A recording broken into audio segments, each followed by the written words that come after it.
Yes, indeed. It's time for a garden update. The Nicotiana are open because it's just approaching dusk, and you wouldn't believe the smell when you've got this many Nicotiana planted.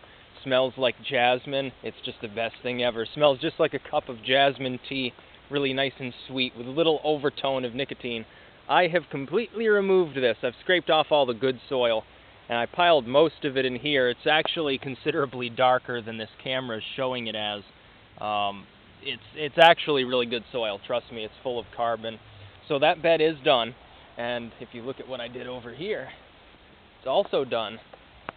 This bed, and I took the extra terra preta, because I shrunk that bed up, I didn't even need all of that. It's like 6 inches of non-stop carboniferous soil. It's just perfect, it's all crumbly, it's like coffee grounds, it's amazing. So I took like 8 or 9 buckets of the same. I put it right in here, and now this bed is basically improved. All it's going to need is like maybe 2-3 bags of cow shit. It'll be perfect. I took most of the lilies and destroyed them. You can see there's still a clump outside of where the bed's going to be. See, it lines up pretty much straight with that. It's pretty perfect. I'm going to remove that. I don't know whether I'll get rid of it or move it, but these two are staying. These 2 nice lily clumps. You can see there's dead debris on them. You got to pull that out, make them look nicer. But, yeah, those will be nice. What I'm going to do is the iris in the middle of the path over there, I'm going to chop it into 4 pieces. I'm going to have one in sort of each corner here in a square pattern. I'm going to put another couple of clumps of lilies on this side, and then in the middle, the sedum will be on one side, and all those other little bushy plants, I'm going to have a little patch here with maybe 5 or 6 of them. It's going to be full of color. This will be the only flower bed in the garden, and what that will do, and this is why I'm happy that I built it, all of this will finally be clear. Like this iris is, I'm just going to get rid of it because it's the same kind as that. I don't want that many irises. I mean, Christ almighty, you can't be bothered with that many irises. I want vegetables and stuff. That soil, by the way, the color is so alluring. It's so perfect. I almost can't keep my eyes off of it. So I'm going to destroy that plant and probably the other lily. Those perennials there get moved into the side. This, gets chopped up into 4 pieces, or that one. It doesn't really matter which one I use. And then that one lilac there will be staying, and then this bed will be entirely clear for crops. And what I'm thinking is when the sedum and the annuals over there, everything but the hostas are moved, that little area, the lilacs are going to be taken out. That'll be the herb patch, which is what I had planned to begin with, and never, I could never do it because I'd never reboarded the bed, improved the soil, built all the other stuff I needed for, like the Dictamnus alba and so forth. Once those are moved, that'll be herbs. This will probably be, next year, will be root crops, because those should like the nice deep. I put so much compost in there, you wouldn't believe it. This is going to be mostly a bed for, I think, greens on this side, or maybe I'll put a row of tomatoes in. You can see there's going to be a good yard to the fence. Actually, this is going to be all smoothed off. It'll be easier to maintain that way. I might actually strip dirt out there too. I might actually start stripping out the grass between the beds and eventually fill that in with pea stones. And then this right along here, for about a foot, I'm going to have trellising all along, and it's going to arch all the way over the little walkway entering the garden, other than right next to the lilac. And I'm going to have like morning glories or something growing on it, so there'll be like a little tunnel almost into the garden. It's just going to look great. And then because I've got so much extra brick, because I'm only using 1 layer here now in these beds, and you can see there's like bricks and rocks everywhere, and I still haven't cleaned all the debris up. Once I take off the top layer of bricks on these 2 beds too, I'll have enough to make 5 beds instead of 4, and I'll make them even like half a foot thinner a piece to fit in the extra bed.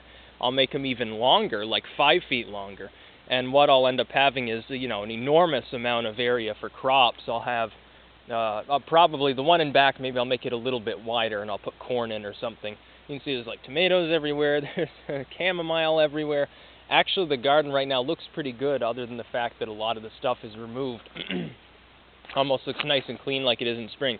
By the way, the people saying that the soil isn't any good, it's actually pretty damn good. It's been, basically, it's nothing but partially decomposed compost to about half a foot. The fact that it's lighter in color is because we're in the middle of a drought, and I'm not bothering to really water anything other than the plants that I've actually put in here. I mean, I don't need to water the horseradish. The roots on those things go 3 feet deep, so they're not going to dry out and die.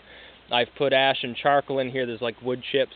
that I've just sort of munched up with my hands, and all that does is it adds biomass, makes the soil easier to work, it gives it more, more earthiness, and it makes it easier to do everything with.